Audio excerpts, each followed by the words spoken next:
Halo semuanya, selamat datang di channel YouTube Kezia Priscilla.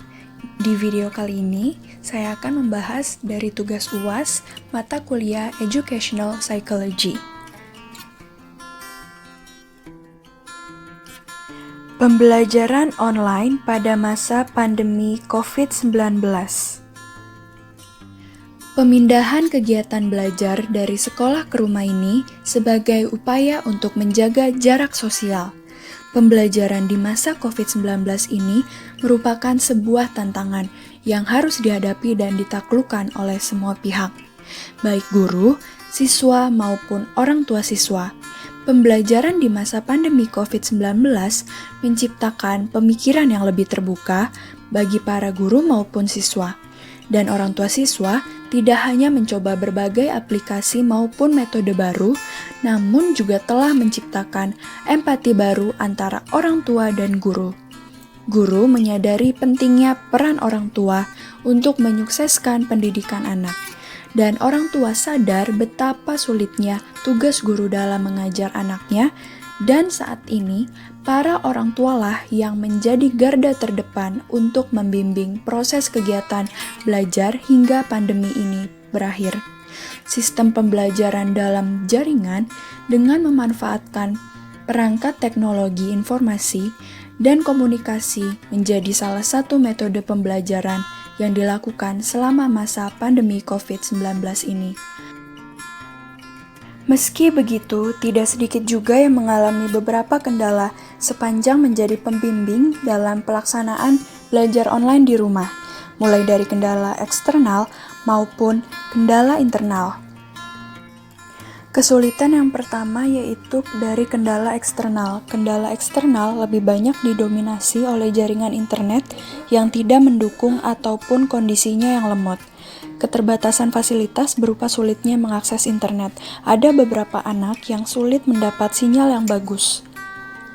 Bahkan di beberapa daerah banyak yang belum memiliki alat pendukungnya seperti gadget, sehingga terpaksa mengandalkan warung internet untuk melaksanakan belajar secara online. Masih terbatasnya kepemilikan komputer atau laptop dan akses internet misalnya merupakan masalah utama yang berdampak pada tidak meratanya akses pembelajaran online. Tatap muka antara guru dan muridnya dilakukan melalui teknologi berbasis jaringan internet. Ada beberapa sekolah seperti salah satu contoh di SD Negeri 1 di Cibadak, Lebak, Banten. Masing-masing siswa mendapatkan tugas dari guru melalui grup percakapan di media sosial. Tugas-tugas itu diterima oleh orang tua setiap hari, sehingga orang tua sekaligus mengawasi proses belajar anaknya. Namun, tidak semua anak mendapatkan materi belajar secara daring. Bagi beberapa siswa yang tidak memiliki handphone, materi akan diberikan secara langsung. Hasilnya akan diberikan kembali saat masuk sekolah.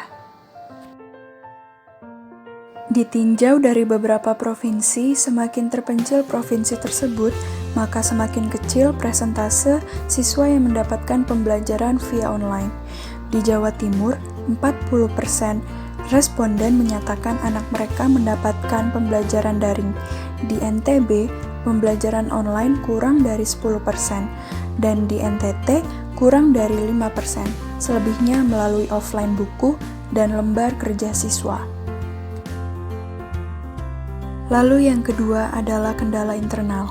Kendala internal juga tak kalah banyak, mulai dari para orang tua yang mengaku kesulitan karena tidak memiliki penguasaan materi-materi pelajaran sekolah, hingga anak yang kurang disiplin karena mereka menganggap di rumah berarti libur.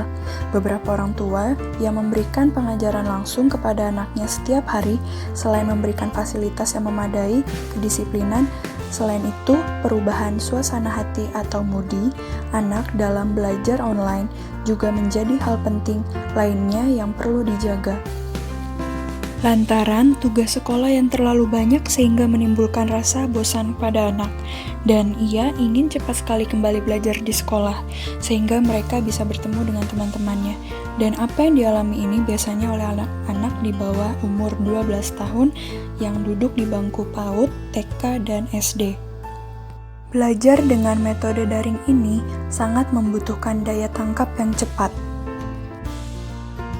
Di samping itu, dari sisi tenaga pendidik misalnya, dengan memberikan materi belajar online dianggap lebih sulit daripada tatap muka di kelas. Guru merasa kesulitan mengajak para siswanya untuk aktif, komunikatif, bahkan di ruang diskusi yang sengaja diadakan.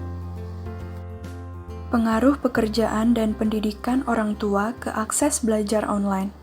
Latar belakang pendidikan orang tua dan ekonomi cenderung berkontribusi pada kepemilikan akses belajar online.